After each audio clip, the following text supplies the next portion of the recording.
Bonjour, bienvenue, j'espère que vous allez bien, j'espère que tout se passe bien pour vous. Merci d'être présent, merci d'être là pour cet épisode 27 de la saison 2 du Bootcast, aujourd'hui dédié à l'écrit 75 de Nichiren Daishonin, intitulé Les émissaires mongols. En voici les points de repère. Cette lettre a été envoyée lors de la première année de Kenji, 1275, au moine séculier Nishiyama qui habitait le village de Nishiyama dans la province de Suruga. Nishiyama revenait tout juste d'une tournée de fonction à Kamakura et il en avait fait part à Nichiren dans une lettre qu'il lui avait fait parvenir au mont Minobu. Il lui avait aussi écrit que 5 émissaires mongols venus exiger l'allégeance du Japon à l'empire mongol avaient été décapités à Tatsunokuchi. Nishiyama avait également écrit que, en raison de la menace imminente d'une invasion mongole, une chasse, programmée sur son domaine en l'honneur du regretté Hojo Tokiyori, avait été annulée et qu'il n'avait pas reçu l'ordre de participer à la défense de Kyushu. Dans cette lettre, Nichiren répond aux différents points exposés par Nishiyama dans son courrier. Voici donc le contenu de l'écrit 75 de Nichiren Daishonin intitulé « Les émissaires mongols ». Il m'est difficile d'exprimer à quel point je suis heureux de vous savoir de retour sain et sauf de Kamakura. J'ai aussi reçu les informations que vous m'avez fait parvenir concernant la décapitation des émissaires mongols. Alors que les moines des écoles Nembutsu, Shingon, Zen et Ritsu, véritables ennemis de notre pays, n'ont pas été décapités, il est regrettable que les innocents messagers mongols, eux, l'aient été. Ceux qui n'ont pas conscience des particularités de la situation penseront sans doute que je dis cela par vanité, parce que mes prophéties se sont réalisées. Pourtant, depuis plus de 20 ans, je déplore cela en privé jour et nuit devant mes disciples et je l'ai publiquement annoncé à maintes reprises. De tous les problèmes graves qui peuvent accabler un peuple, le pire est la ruine du pays. Il est dit dans le sutra de l'excellent roi, parmi tous les désastres, aucun n'est plus grave pour un pays que la perte de sa souveraineté. Ce passage signifie que, parmi tous les maux, le pire est de devenir le souverain, de mal gouverner son pays et d'être vaincu par un pays étranger. On lit aussi dans le sutra de la lumière dorée, comme ce sont les personnes mauvaises qui sont respectées et privilégiées alors que les personnes de bien sont sujettes à des sanctions, des pilleurs viendront d'autres régions et les habitants du pays seront confrontés à la mort et au désordre. Ce passage signifie que, si quelqu'un devient le souverain d'un pays et privilégie les personnes mauvaises tout en blâmant les personnes de bien, son pays sera sûrement vaincu par un autre.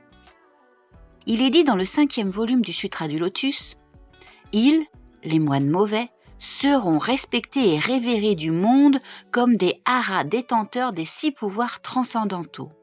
Tout en expliquant l'apparition des ennemis du Sutra du Lotus. Ce passage indique que le souverain du pays révérera ceux qui gardent fermement les 250 préceptes et paraissent semblables à Mahakashyapa et Shariputra et tentera d'éliminer le pratiquant du Sutra du Lotus. En fait, ce que l'on considère comme un enseignement important n'a rien d'exceptionnel. Celui qui, étant en accord avec le moment, parvient à discerner sans la moindre erreur ce qui est important, à la fois pour lui-même et pour le pays, est une personne sage. On dit que le Bouddha est digne de respect parce qu'il médite sur le passé et connaît l'avenir. Rien ne dépasse la sagesse de ceux qui connaissent les 3 phases de l'existence, le passé, le présent et l'avenir. Sans être des Bouddhas, des sages et des personnes émérites comme Nagarjuna, Vasubandhu, Tiantai et Dengyo sont parvenus à une compréhension d'ensemble de la question des 3 phases de l'existence et, bien que cette compréhension soit loin d'être comparable à celle du Bouddha, cela valut à leur nom d'être transmis à la postérité. En définitive, tous les phénomènes dharma sont contenus dans toute vie jusqu'à la dernière particule de poussière. Les 9 montagnes et les 8 mers sont contenues dans chaque corps et le soleil, la lune et les myriades d'étoiles se trouvent dans toute vie. Nous sommes cependant comme des aveugles incapables de voir les images reflétées dans un miroir ou comme de petits enfants qui ne redoutent ni l'eau ni le feu. Les enseignements comme ceux des écrits non bouddhiques et des écrits bouddhiques du Hinayana et du Mahayana provisoire expliquent tous partiellement les phénomènes inhérents à notre vie. Mais ils ne les expliquent pas comme le Sutra du Lotus. Ainsi, parmi les sutras, certains sont supérieurs, d'autres inférieurs et, parmi les êtres humains aussi, on peut faire la distinction entre les sages et les personnes de mérite. Comme il serait trop long d'entrer plus loin dans la doctrine, j'en resterai là. Je vous suis très reconnaissant de m'avoir envoyé un messager si rapidement après votre retour de Kamakura. Vous m'avez aussi fait parvenir diverses offrandes que j'ai reçues avec le plus grand plaisir. Alors que tant de gens au Japon se lamentent, ceux qui me suivent et moi, Nichiren, nous nous réjouissons au cœur des épreuves. Puisque nous vivons dans ce pays, il ne nous est pas possible d'échapper à une attaque des forces mongoles.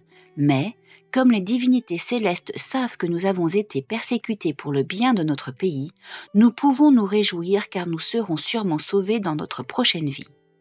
De plus, vous avez une dette envers l'Empire mongol dans votre vie présente. Si cette situation n'était pas apparue.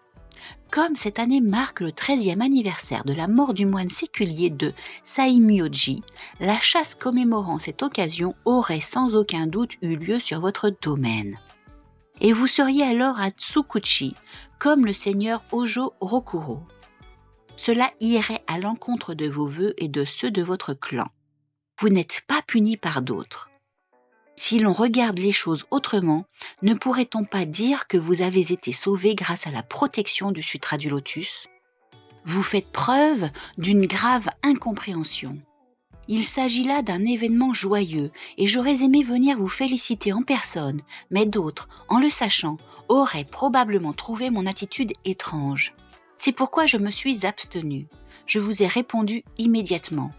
Nichiren, réponse à Nishiyama. C'était le contenu de l'écrit 75 de Nichiren Daishonin intitulé « Les émissaires mongols ». J'espère que ça vous a plu.